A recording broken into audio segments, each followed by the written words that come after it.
மதுரை அலங்காநல்லூர் அருகே கொண்டையம்பட்டி கிராமத்தில் tipper lorry மோதியதால் ஸ்கூட்டியில் இருந்து நிலை தடுமாறி கீழே விழுந்த நபர் அதன் சக்கரத்தில் சிக்காமல் நூலிழையில் உயிர் தப்பிய சிசிடிவி காட்சி வெளியாகியிருக்கிறது.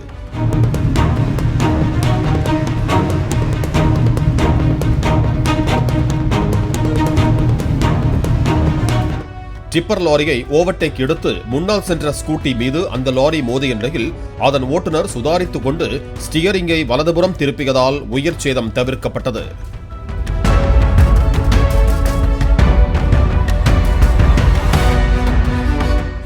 பிளே ஸ்டோர் மற்றும் ஆப் ஸ்டோரில் இருந்து பாலிமர் செயலியை QR கோடு மூலம் பதிவிறக்கம் செய்யுங்கள்.